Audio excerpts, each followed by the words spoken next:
Hello, Brickdark here, and today I'm reviewing the LEGO Star Wars Rancor pit, which includes one big fig, 3 minifigures, 380 pieces, and retailed for $60 in the United States back in 2013.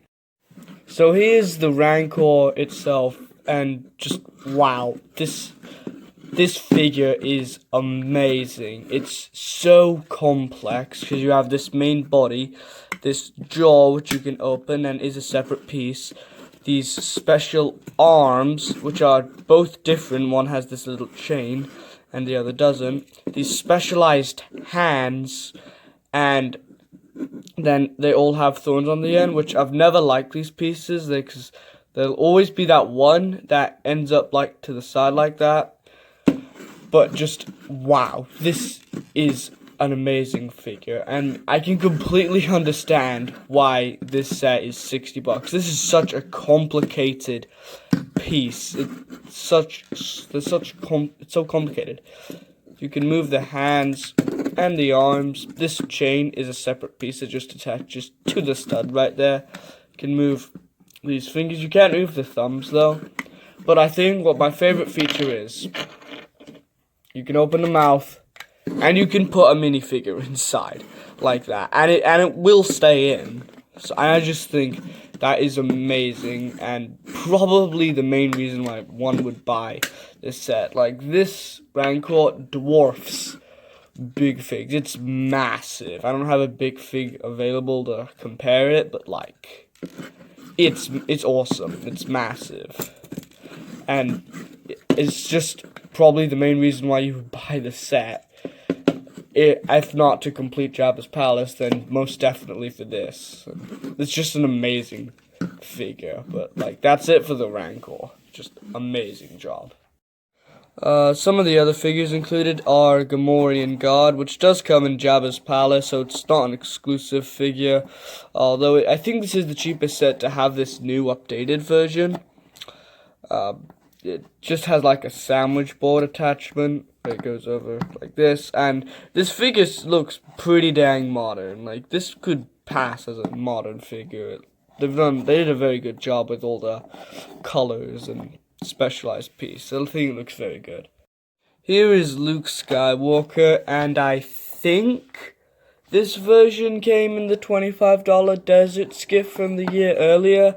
I'm not too sure. He does come with the long bone piece, an angry expression on one side, and a weird face. That looks weird. He looks like it's a weird smile.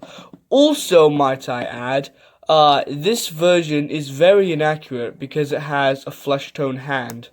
I think this is the hand that should be the black hand for the glove for his cybernetic hand. And I know they do that with later versions of this figure, but like, I don't know, just doesn't really have a good light because it's black. They could easily replace it, so it's not a big deal. Our final minifigure is Malachy Lee, the Rancor Keeper. He does come with a rather unique build for one of the Tusken Raiders staffs, so that's pretty cool. He has a unique torso print, which has some chest hair and a loincloth. On one side he looks very stern, but on the other side he looks sad, and if you can even see, there's a tear, like, right on the side of his face. If you can see that, there's a tear right there. So, when the Rancor dies. So I think this is a cool inclusion. It's a rare character from this scene, and I like it. The Rancor pit itself is an interesting thing. They use a lot of big pieces, a lot of these big rock pieces. They have this gate, and it's just a rather interesting design. On the side you have a key and like a pitchfork as well as a shovel. There's this little jail cell. There's this little container which has a chicken leg in it. I think that went there, might go here. There's a little button. You can just about see it right there. And this can actually detach and have this orientation. So like a bigger pit if you wanted. There's these two torches, and then for the gate, you can move it up and hold it in place, which I think is pretty cool. And then you can just let this go and drop it back down. Some other small details are that this part, which has a skeleton head, reveals a hidden compartment with a bone and a key. Doesn't attach via any studs, it just sits on top like that.